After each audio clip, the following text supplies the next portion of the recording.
Hi, friends. Today we are going to read the story Forests because we have been talking about forests.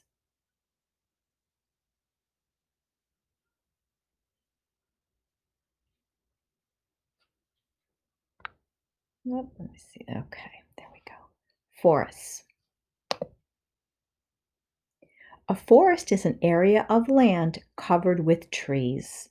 Many different kinds of trees grow in a forest.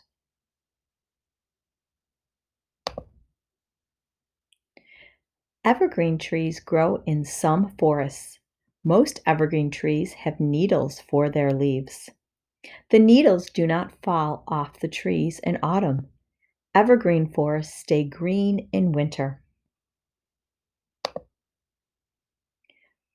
Fir, pine, and spruce are some kinds of evergreen trees. Redwood trees are evergreens.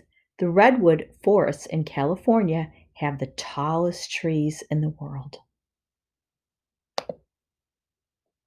Trees with broad, flat leaves grow in some forests. Most broad, flat leaves change color and fall to the ground in autumn. Most trees with broad, flat leaves are bare in winter. Leaves grow back on the trees in spring and stay green all summer. Oak, maple, and beech are some kinds of trees with broad, flat leaves. Tropical rainforests grow near the equator. These forests always have warm and rainy weather. Tropical rainforests have more kinds of plants and animals than any other place on Earth. All forests have trees that stand high above the ground. The tops of the trees make a ceiling called a canopy.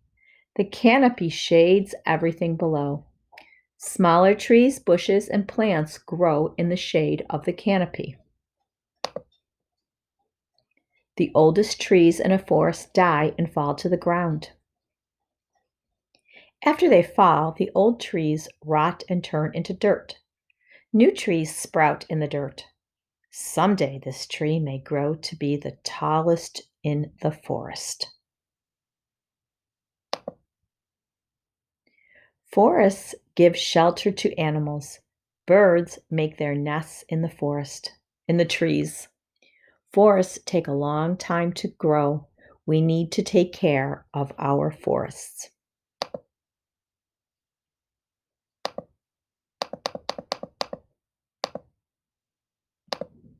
So now we're going to watch a story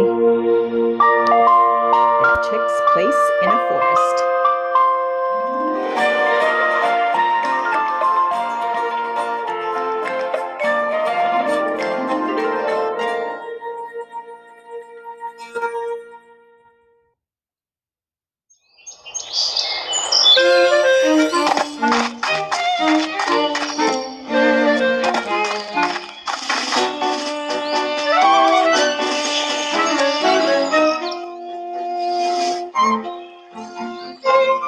Red Riding Hood.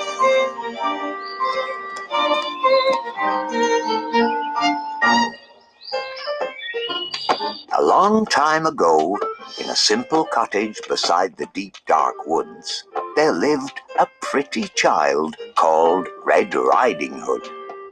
She was kind and considerate, and everybody loved her. One afternoon, Red Riding Hood's mother called to her. "Granny isn't feeling up to snuff today, so I've baked her favorite custard as a little surprise. Be a good girl and take it to her, will you?" Red Riding Hood was delighted. She loved going to Granny's, even though it meant crossing the deep, dark woods. When the custard had cooled, Red Riding Hood's mother wrapped it up and put it in a basket. "Now whatever you do, go straight to Granny's. Do not tarry. Do not speak to any strangers." Yes, Mama. Before long, she was in the deepest part of the woods. Ooh, this is scary. Suddenly, a large wolf appeared. Good afternoon, my dear. Care to stop for a little chat? Oh, gracious me! Mama said not to speak to any strangers. But the wolf had such charming manners. And where are you going, sweet thing? I'm on my way to visit Granny, who lives in the pretty yellow house on the other side of the woods. She's feeling poorly, and I'm taking her a surprise. You don't say. Just then, he had a delightful idea. No reason why I can't eat them both. Allow me to escort you. You never know what might be lurking about. You're too kind.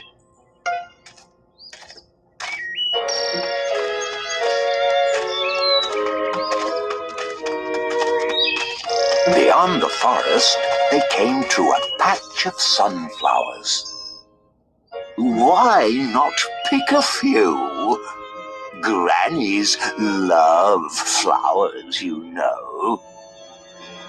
But while Red Riding Hood was picking a pretty bouquet, the clever wolf hurried on ahead to Granny's house. Who is it? It is I, your delicious, darling granddaughter. The door is unlocked. Surprise! Granny was furious at having her reading interrupted. Get out of here, you horrid thing! But the wolf gobbled her right up. He didn't even bother to chew. Tasty! So tasty! Just then, he heard footsteps on the garden path. Here comes dessert. Who is it? It is I, your little granddaughter. The door is unlocked. Red Riding Hood was distressed at seeing her grandmother so changed.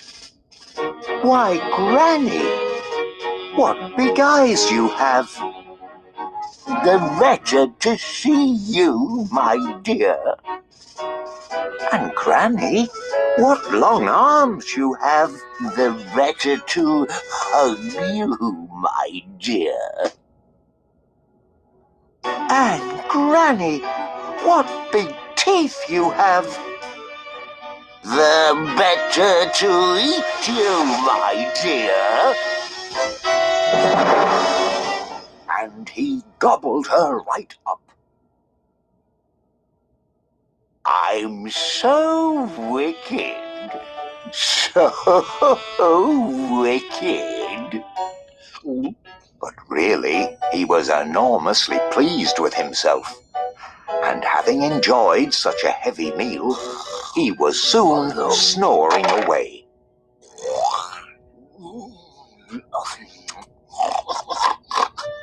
A hunter passing by was alarmed by the frightful racket. That doesn't sound like Granny. And so the brave hunter jumped in the window, killed the sleeping wolf, and cut him open.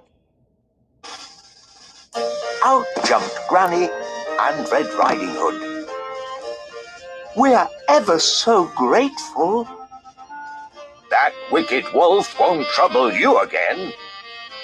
It was so dark in there, I couldn't read a word. Red Riding Hood promised never, ever to speak to another stranger, charming manners or not.